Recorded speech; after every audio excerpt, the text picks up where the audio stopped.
दोस्तों, मेरे प्यारे बच्चों, आप घर बैठे शिक्षा में मैं नीरज सिंह आपके लिए क्लास 12th का पोएम मैं लेकर आया हूँ, जिसका मैं लाइन बाय लाइन हिंदी करूँगा। उससे आप जो है आपको हिंदी समझने में आसानी होगी। अगर हिंदी आप आसानी से समझ लेते हैं तो उसका समरी आता है लिखने के लिए, और उसके बाद इसमें से कहीं ना कहीं से एक दो पैराग्राफ से लिखने के लिए आता है, जो एक पैराग्राफ 4 लाइन का दे देता है, उसको आपको एक्सप्लेन करना आता है। तो अगर आपके पास इसकी हिंदी की नॉलेज नहीं रहेगी, आप इसका हिंदी अर्थ नहीं समझोगे, तो आप इसका आसानी से लिख नहीं सकते और ना ही आप, और उसका आपका जो 10 नंबर है आपका छूट जाएगा। 10 नंबर कैसे? 5 नंबर एक समरी आता है और 5 नंबर जो है आपका वो इसका कोई ना कोई चैप्टर का वो दे देगा आपको सारांश लिखने के लिए। ठीक है, इसलिए इस बात को आप ख्याल रखिए। और बहुत सारे चीज़ ऐसे हैं कि लोग इंग्लिश में कहावत कहा कि मुझे याद आ रहा अभी कि listener is better than speaker. तो कहीं ना कहीं आपका जो सुना हुआ चीज़ जो है, अगर आराम से कहानी को सुन लेते हैं, समझ लेते हैं, तो हम अपने हिसाब से उसको एक्सप्लेन कर सकते हैं। लेकिन कब? जब अगर मान लीजिए कोई पैरा आपको दिया गया और उस पैरा में आपको कुछ समझ ही नहीं आया कहाँ से लिया गया, क्या है, क्योंकि वो दिया रहेगा 4 ही लाइन का और 4 लाइन से आप पूरी अर्थ कमांड कर सकते नहीं। तो इसके लिए आपको कहानी की जानकारी होना ज़रूरी है। तो मैं आपको लेकर के आया हूँ कि इस चीज़ जो क्लास 12 का पहला चैप्टर है, sweetest love I do not गोई, जॉन डोन, जो आपके सामने स्क्रीन पर दिख रहा है, इसको मैं आपको लाइन बाय लाइन पढ़ाऊँगा। पहले जॉन डोनी साहब के बारे में कुछ जो ऑटोबायोग्राफी जो दिया हुआ है, इसमें से भी एक दो क्वेश्चन जो आपके एग्जाम में आते रहते हैं, इस चीज़ को आप भलीभांति जानते भी हैं।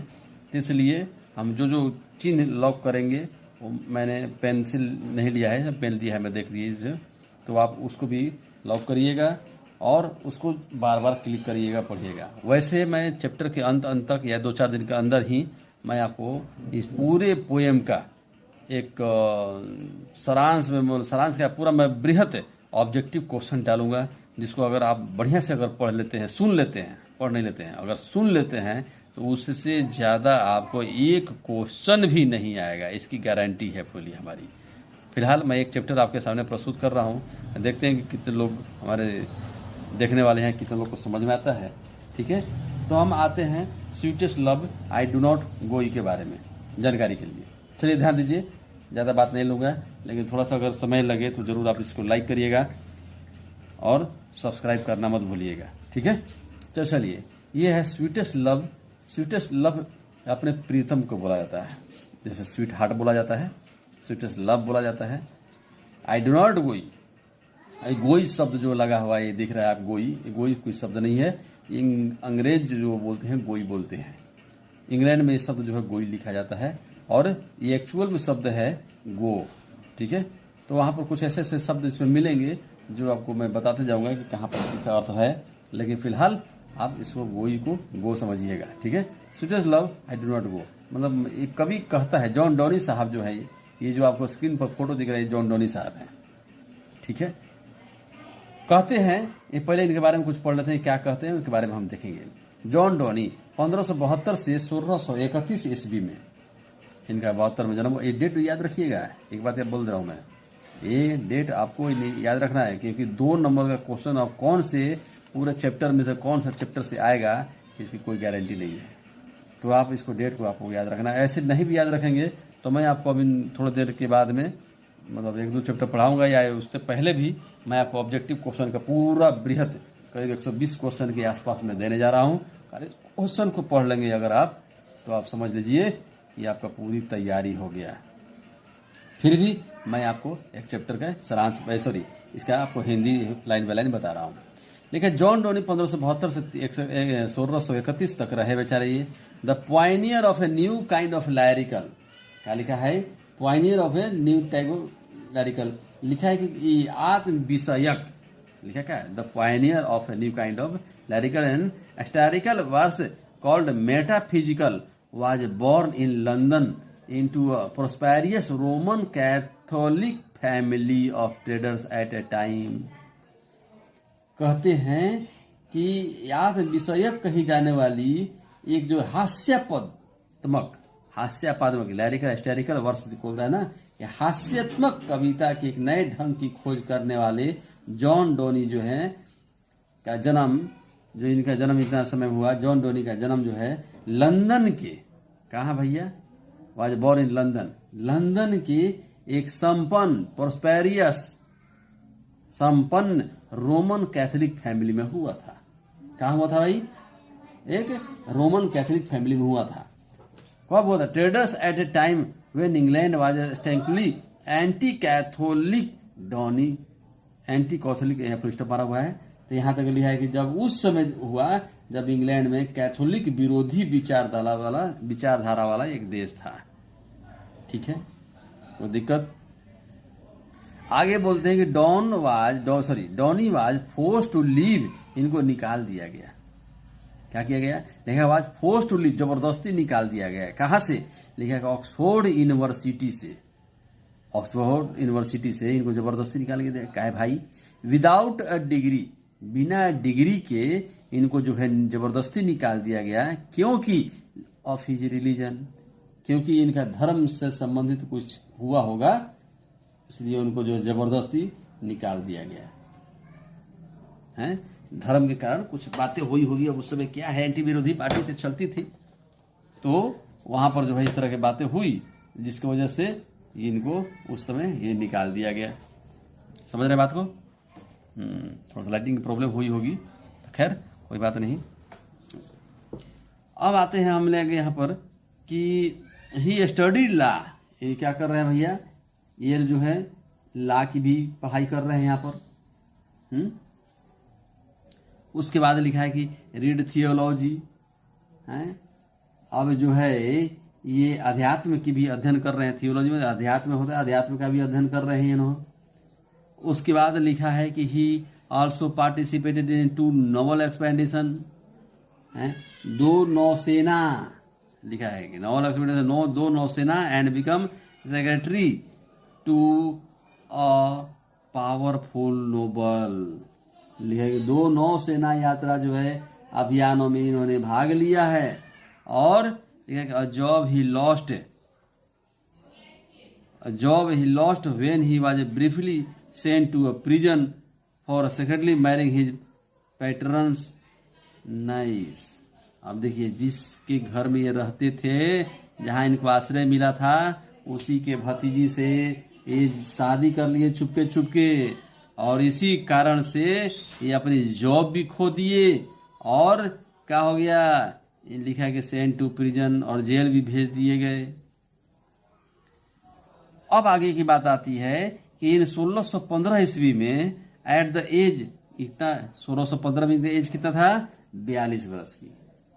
ठीक है, 42 वर्ष की आयु में क्या हुआ इन्होंने डोनी साहब के साथ में? लिखा है कि Donne accepted ordination in the Anglican church, एक चर्च है एंजेलिकन चर्च जो है, जहां पर ये क्या हुए, लिखा है कि as soon become one of the greatest preachers of his time, वहां पर ये पादरी के काम करने लगे। पादरी समझते हैं ना?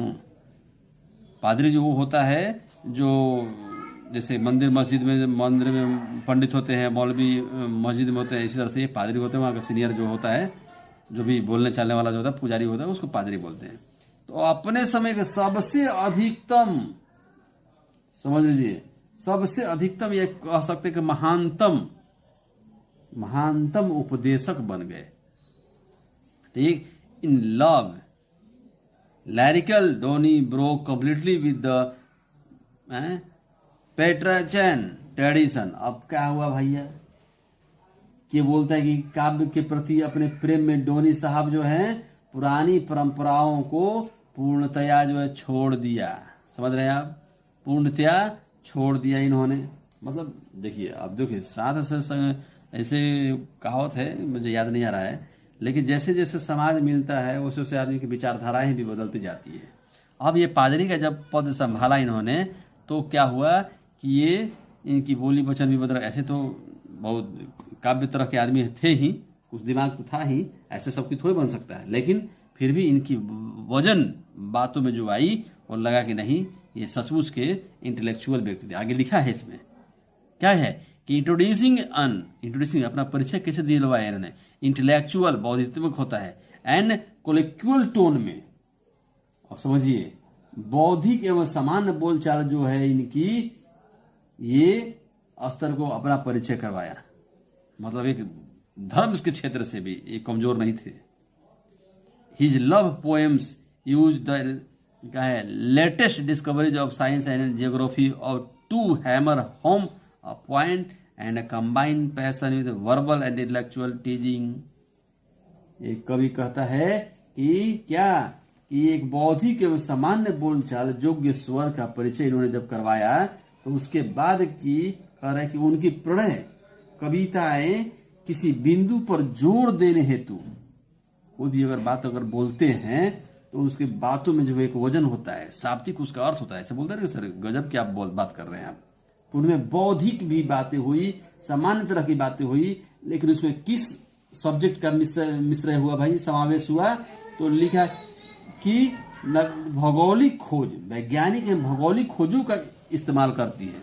मतलब ऐसा लगा कि जैसे कोई चीज को रिसर्च कर करके इन्होंने जो है इस चीज को बनाया हुआ है। ठीक है। Donny is well known for his song, क्या लिखा है कि आगे हम थोड़ा सा घसका देते हैं। क्या लिखा है यहाँ पर आ जाते हैं हम लोग। जब हैमर होम है पॉइंट है ना यहाँ पर, तो लिखा है कि क्या, hammer home point and combine passion is verbal intellectual teaching. यहाँ तो पढ़ लिया हम लोग ने। Donny is well known for his song, इनको और किस नाम से जाना गया भाई? पादरी जब ये आए बने, तो अपनी बौद्धिक जियोग्राफी की शब्द, साइंस के शब्द इन्होंने पिरो करके अपने शब्दों को ऐसा भावात्मक बना दिया, ऐसा मतलब प्रयोगात्मक बना दिया कि लोग जो है इनकी बातों से प्रभावित होने लगे। ठीक है। उसके बाद जो है इनको और किस नाम से जाना गया? सॉन्ग्स एंड सोनेट से भी, एस्टेरियर से, इलेजियस एंड सेरेमन, इन सब के नामों से इनको भी जाना गया। Genuine poetic feeling, harass matters, strand and whimsical image. Whimsical मतलब चंचल चित्रित, इसका विम्सिकल मतलब क्या होता है कि चंचल चित्रित। तो ये विम्सिकल इमेज, चंचल चित्र हो गया। Characteristic of poet of creation, अब क्या बोलता है कि इनमें जो भी छंद तथा अव्यवस्थित एक पूर्ण हो गया इसका काव्यात्मक संवेदनाएं या रचनाएं जो भी हुई, इसमें छंद, अव्यवस्थित या चंचल चित्र उनकी समस्त काव्य रचनाओं की मुख्य विशेषता के रूप में उभरी है। ठीक। अब आगे लिखता है कवि कि sweetest love I do not go मतलब गो होता है। Sweetest love I do not go for weariness of thee, weariness मतलब थकान, टायर्डनेस। ऐसा मत समझना प्रिय कि मैं तुम्हें से थक करके जा रहा हूं। ठीक है। अब आगे पेज पलट कर आते हैं हम लोग। क्या बोला है लिखे कि sweetest love I do not go nor in the hope the world can show. क्या लिखा है? World nor in the hope the world can show a fitter love for me. Me देखिए, मी क्या है? एम डबल ई लिखा हुआ है। मी ये नहीं है, ये एम ई मी है। ठीक है ना, वहाँ पर भाषाओं में ऐसा होता है इसलिए लिखा हुआ है मी। But since date I must die at last, टिज best to use my self in जेस्ट, दस by find death to die. अब देखिए, कवि कहता है कि भैया कि मेरे सबसे अच्छे प्यारे, मेरे हे प्रियतम, हे मेरी जानमन, आप जो है ये मत समझो कि मैं तुमसे थक करके, तुमसे दूर जो है या डर करके कहीं भाग रहा हूं। ऐसा वो नहीं समझो तुम, और नहीं मुझे इससे उम्मीद रखो कि तुमसे सच्चा प्यार देने वाला और भी दुनिया में कोई है। ऐसा तुम नहीं, ऐसा मत समझना। ठीक है। लिखा है कि क्योंकि मुझे एक दिन तो अवश्य मरना है। कभी कहता क्या है कि एक दिन भैया must die at last, it is best, एक न एक दिन तो मरना तो है। तो सबसे अच्छा यही होगा कि मैं अपने आप को थोड़ी खुशी तो दे दूं। यूज माई सेल्फिश इन जेस्ट, थोड़ा अपने आप को खुशी तो दूं। 10 लिखा है कि 10 by find death to die है, ताकि इस प्रकार की शानदार क्या लिखा है, दस भाई इस प्रकार जो है, 10 इस प्रकार हो गया, by find death to die, मरने से पहले कहीं अपने आप को एक मृत्यु प्राप्त कर सकूं, शानदार झकास मृत्यु प्राप्त कर सकूं। एस्टरडे नाइट, क्या लिखा है, yesternight the sun went hence and yet is here today. कभी कहता है कि पिछली रात को सूरज कहीं चला गया था, हैं, और and yet is here today, और अब वो वापस आ गया है, और अब जो है वापस आ गया है। ही हैथ जो है ये नहीं है, हैथ का हैड बोला जाता है, ठीक है ना। वहाँ पर जो है इंग्लैंड में हैड को हम अपने यहाँ HAD हैड होता है ना जी, लेकिन वहाँ पर जो है हैथ लिखा जाता है। नो डिजायर नोर सेंस, क्या लिखा, he had no desire nor sense, हैं, उसके पास तो कोई आने जाने का इच्छा ही नहीं हो, चेतना ही नहीं है। Nor help is short way, then क्या लिखा है कि यहाँ पर जो है, then fear not me but believe me है, यहाँ पर MEE मी नहीं होता है, ME होता है, मिस प्रिंट हो गया है, यहाँ पर लिख लीजिएगा। बट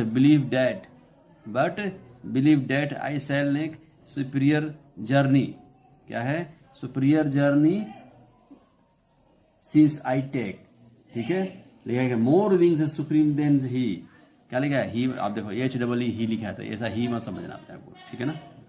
हाँ, लिखा कि पिछली रात को सूरज कहीं चला गया था और आज यह वापस आ गया है। उसने यह काम न अपनी इच्छा से और न ही अपने कोई चेतना से किया होगा। हे प्रिय, उसके द्वारा विचार किया गया, ये मेरी किसी तरह से बात का भी डर नहीं होगा। जैसा है अपने प्रीतम को समझा रहा कि हे प्रीतम, जैसे सूरज को तो आने जाने का कोई मतलब औचित्य नहीं है, कि उसकी इच्छा ही नहीं है, और जो इच्छा हुई अगर, तो बोलते हैं कि उसका चेतना से कोई भी अगर किया भी गया होगा तो उससे मेरे बात को कोई लेना देना नहीं है। किंतु विश्वास करो प्रिय, मैं उससे भी तेजी के साथ यात्रा करके आऊंगा। क्या है भैया, उसके बाद लिखेगा more wings and sports than he, कहता है कभी, करे प्रिय तुम चिंता मत करो, अगर मैं जा जरूर रहा हूं लेकिन उससे ज्यादा मेरे पास पंख होंगे, अधिक पंख होंगे, सैकड़ों पंख लगा करके मैं वापस आऊंगा और तेज गति के साथ यात्रा करके आऊंगा, ठीक है। और इसका एक सच्चा कारण कौन है, तू है। अरे सूरज को आने जाने का तो कोई औचित्य नहीं है, क्यों आता है क्यों जाता है उसका कोई नहीं है, लेकिन मेरा आने का तो कारण तो तू है ना, तुम्हारे लिए मैं आऊंगा। फिर कभी कहता है कि O how feeble is man's power, O how feeble is man's power, अरे इंसान कितना कमजोर है। कहता है कि मनुष्य की ताकत जो है कितनी कमजोर है। डेट ही गुड फॉर्चून फॉल, अगर इंसान की किस्मत अच्छी होती है तो ठीक है, मौज मस्ती करता है, लेकिन जैसे ही कहता है कि उसको जैसे ही वो उसको फॉर्चून को जो है फॉल होता है, गिरता है, तो क्या करता है, can not add another our, अपने बीते हुए समय को यादें नहीं करना चाहता वो, नॉर लॉस्ट आवर रिकॉल, और नहीं उस समय को दोहराना चाहता है। जो बीता हुआ समय है उसके साथ में दुखमय वाला, उसको दोहराना भी नहीं चाहता। बट कम बैड चांस, लेकिन जब उसकी बदकिस्मती आती है, तो क्या होता है, एंड वी, देखिए WEE है, ये वी नहीं है, ये VWE है, ठीक है ना। वी, अब देखो यहाँ पर ज्वाइनी लिखा है, तो ज्वाय है ये, ज्वाइनी नहीं है, ज्वाय है ये, ठीक है ना। तो अब आगे क्या बोल रहा है ये, अब क्या कह रहा है ये, ध्यान से सुनिएगा कि we join to our jest, our strength है, ठीक है। एक मिनट, लाइट की प्रॉब्लम आ रही है। Our strength and we teach it art and length itself us to advance. क्या कह रहा है कि बस जब किस्मती आती है तो उसे लड़ने के लिए अपनी सारी शक्ति को लगा देता है। इट आवर स्ट्रेंथ, पूरी शक्ति को लगा देता है। और लिखा है कि and we teach it art, और उस बात से सीख लेता है। क्या करता है, and we teach it art and length, और उसे सीखता है। Itself yours to advance, और उसे आगे बढ़ाते जाता है। क्या करता है भैया, उसको जो है आगे की ओर बढ़ाते जाता है। ठीक, अब आगे देखिए,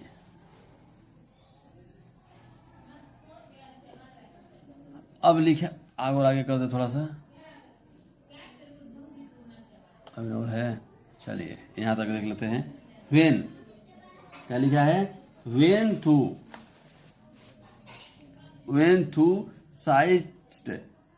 साइस्ट थू साइस्ट डॉट वेंड, मतलब सांसें लेना।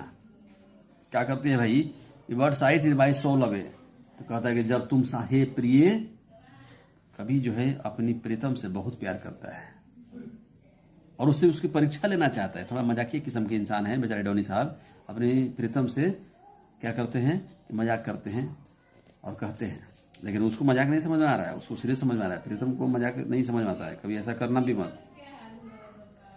तो कहते हैं कि जब तुम सांस लेती हो, हे प्रियतम, जब तुम सांस लेती हो तो ये मत समझना तुम सांस लेती हो, अरे तुम तो सांस के साथ हवा के साथ, जब बल्कि मेरी आत्मा को निगल लेती हो। क्या लिखा है, सॉल अवे, मेरी आत्मा को भी तुम खींच लेती हो। और क्या लिखा है, व्हेन टू वीपेस्ट अनकाइंडली काइंड, और जब तुम अनचाहे रोती हो, बिलखती हो, अनकाइंडली काइंड, अनचाहे रोती हो तुम, तो मेरे शरीर के जो लेकर माई लाइफ्स ब्लड डोथ बिकाए, तो मेरा शरीर में निर्दयी प्रकार का खून जो है क्या होता है, जमने लगता है। इट कैनॉट बी, ये नहीं हो सकता कि तुम मुझसे प्यार करो। That you told loved me as you they sayest, लिखा है कि तुम मुझसे प्यार करती हो और तुमने कहा भी है कि मेरा जीवन बेकार हो गया है। क्या सेस्ट कहा है कि if you find my life through waste, तू मतलब यू होता है, ठीक है ना, तुम्हारा लाइफ जो है बेकार हो गया है। और कभी कह रहा है कि let not thy find my life to waste to are the best of me. Me नहीं है ये, एम ई मी होता है, एम डबल मी लंबा टान है, ये इंग्लैंडियन शब्द है, ठीक है ना। तो कह रहा है कि मी, अब क्या है कि भैया तुम मेरे जीवन को बेकार, फिर तुमने कहा कि मेरा फिर भी मेरा जीवन बेकार हो गया है। अब यही तो दिक्कत है कि अपने अगर किसी प्रीतम से, चाहने वाले से अगर मजाक में भी कोई शब्द बोले मैं तो जा रहा हूँ भैया, अब मैं वापस नहीं आऊँगा, अब देखिए उसकी हालत ख़राब हो गई। यहाँ सिंपल सी बात है, वही चीज़ जो है घटना जो है घटती है। कभी जो है अपने पति से बोलता है कि मैं वापस जा रहा हूँ यहाँ से, तो उसको लगता है कि क्या शायद हो सकता है कि मुझसे नाराज़ हो या कोई गलती हो गई हो, बहुत तरह की चीज़ें हैं। तो अपनी भावात्मक चीज़ों को जो है एक्सप्लेन कर रहा है कभी अपने प्रीतम के सामने कि जब तुम सांस लेती हो तो तुम सांस के साथ ये नहीं समझो कि तुम हवाएं लेती हो, बल्कि तुम मेरी आत्मा को खींच लेती हो। जब तुम रोती हो तो मेरे सारे खून जो है जम जाते हैं। ये हो नहीं सकता कि तुम मुझसे प्यार करो। अगर तुम सचमुच के प्यार करती, कभी कह रहा है, देखिए भाव को जगा रहा है कि तुम सचमुच अगर प्यार करते तुमको मेरे ऊपर भरोसा होता है। ऐसा करके रो करके तुमने मेरे प्यार को अस्वीकार कर दिया है। क्या कर दिया, मेरे प्यार को अस्वीकार कर दिया है। अगर मेरा प्यार तुमने समा जाए तो मेरा जीवन ही सफल हो जाए। हे प्रीतम, तुम ऐसा मत करो। कहता है कि let not thy divining heart for think me and ill, me any ill है। डेस्टिनी में take the part thy part and may thy fears fulfil, but think, सब जगह कुछ ना कुछ गड़बड़ है, सब उसमें लगाइए, देखा है। थिंक डेट वी, यहाँ पर भी WWE है, are but turned aside to sleep, they whole another keep alive me parted be. कभी कहता है कि मैं चाहता हूँ कि तुम्हारा बड़ा दिल जो है कभी भी मेरे बुरे न सोचे, मेरे बारे में बुरा ना सोचे। क्या कहता है, let not high divining heart, तुम्हारा एक बहुत बड़ा दिल जो है फॉर द मी एनी इल, कभी भी मेरे बारे में गलत ना सोचे। डेस्टिनी में टेक द पार्ट, अरे डेस्टिनी को तो, भाग्य को तो अपना काम करने दो ना स्वयं से। तुम कहे चिंता करती हो, तुम उसके भय से परे हो। कि भी मैं थी फियर्स फुलफिल, तुम उसके भय से परे हो, मगर सोचो, बट थिंक, मगर सोचो, डेट वी, किसके बारे में, हम दोनों के एक दूसरे के लिए बने हैं। क्या भैया, हम लोग एक दूसरे के लिए बने हैं। Are but turn aside to sleep, जो वे लोग अपने प्यार को एक दूसरे में मन में जीवित रखते हैं, क्या लिखा है, but turn aside to sleep they whole another keep, हैं, एक दूसरे के पीठ के तरफ करते हुए लिखा है कि दो स्लिप जैसे नहीं होता है, इस बात को करते हुए दोनों जो है एक पीठ जैसे ये हुआ तो ऐसे अपना घूम करके एक दूसरे के पीठ लगा करके चुपचाप करके वो सो जाते हैं। Another where keep alive be period, क्या लिखा है, पार्टेड बी। और उनसे प्यार जो मन में कभी कहता है कि जो एक दूसरे के मन में जीवित रहते हैं उनका प्यार कभी भी जुदा नहीं होता। बात समझ रहे हैं? अब यही चैप्टर है आपका यहाँ पर ख़त्म हो गया। इस चीज़ को आप समझिएगा और अगर इसका ऑब्जेक्टिव क्वेश्चन तुरंत अगर बनाते हैं तो फटाफट आपका यहीं पर सब सॉल्व हो जाएगा। ठीक है ना?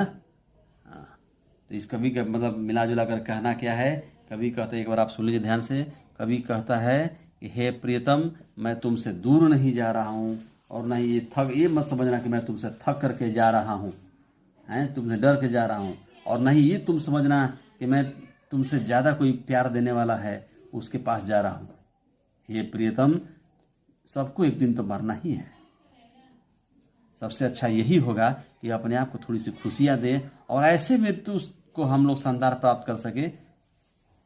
हे प्रियतम, जरा सी बात से समझो कि सूरज तो कभी न आता है और जाता है, आता है जाता है, आता जाता है, उसका कोई कारण नहीं होता है, न कभी उसका इच्छा होता है, न कभी चेतना होता है उसका। लेकिन ये जो भी कर रहा है क्या यह उसके विचार द्वारा किया गया है? नहीं, ऐसा नहीं है। लेकिन मेरे को तो डर है ना भाई कि तू उससे दूर, मैं जब तुम्हारे पास आऊँगा तो उससे तेज आऊँगा, पंख है उससे कहीं ज़्यादा सैकड़ों पंख लगाकर तुम्हारे पास आऊँगा, और आने का कारण भी एक ही ना है, तू ही है, और कौन हो सकता है? सूरज के पास तो कोई कारण ही नहीं है। कभी अगले पल कहता है कि मानव की ताकत कितनी कमज़ोर है, कि अगर इंसान की किस्मत जब अच्छी होती है तो बड़ा मौज मस्ती करता है, उसको कुछ नहीं भाता है, वो अपने आगे किसी को सोचता ही नहीं है। लेकिन जैसे ही, और यहाँ तक कि कभी कहता है कि बीते हुए समय को यादों, अगर कोई याद करना चाहता है, भाई अतीत के देख ले, कल क्वेश्चन था, तो यादों नहीं करना चाहता है, ये है मनुष्य। लेकिन भैया जब बदकिस्मती आती है तो अपने सारे शक्ति लगा देता है कि नहीं भैया वैसे हम इसको दूर कर देंगे। लेकिन उससे बात से उसको सीख लेता है, और जो इंसान इस तरह की चीज़ों को करता है, सीखता है और उसको आगे बढ़ा देता है। यही तो मानवता है, यही तो सच्ची इंसानियत है कि हमको कैसे रहना है।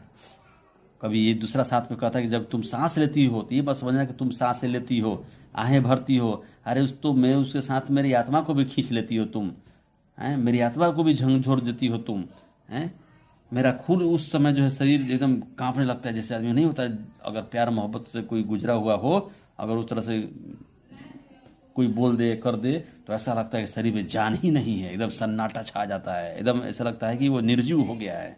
तो कभी की भी हालत ऐसा ही है। आप लोग भी शायद ऐसा ही हुआ होगा कभी, तो आप रियलाइज करेंगे, नहीं हुआ तो उसकी बातें नहीं है। और यह हो सकता है कि तुम मुझसे प्यार करो, कभी कहता है कि तुम रो करके जब इतना निर्दयता पूर्वक रोती हो तो मुझ पर डाउट हो जाता है कि जो इंसान इतना मोहब्बत करता है कभी तुमने विश्वास क्यों नहीं करती हो मेरे ऊपर, है? अरे मैं तो चाहता हूँ कि तुम्हारा दिल जो है कभी मेरे बारे में सोचे ही नहीं। अरे भाग्य को जो है अपना काम करने दो, तुम इस सब चीज़ से दूर रहो, मरना जीना सबको अलग अलग समय पर है ही है, तो फिर टेंशन वाली क्या बात है। हम लोग बस एक मिला कर रखो, विश्वास रखो कि हम लोग जो हैं एक दूसरे के लिए बने हैं और एक दूसरे के मन में हमेशा जीवित रहेंगे। इस संदेह से, इस उत्कंठा से बने रहो, जिंदा रहो। तुम तो जानती हो सच्चा प्यार कभी मरता नहीं है। ठीक है, धन्यवाद। ये चैप्टर ख़त्म हो गया। आप जो है इस चीज़ को आप समझिएगा, बुझिएगा, और कोई दिक्कत हो तो हमें बताइएगा अवश्य। ठीक है, फिर मिलेंगे अगले चैप्टर में कुछ नई सौगात के साथ। तब तक आप बने रहें और इंतज़ार करें मेरा अगले वीडियो का। और एक बार प्लीज़ मेरे बच्चों सब्सक्राइब जरूर करवाइएगा अपने दोस्तों से, और आप अगर वीडियो देख रहे हो अच्छा लगा हो तो कमेंट जरूर कर दीजिएगा। और एक बात बता देता हूँ, लाइक करना मत भूलिएगा।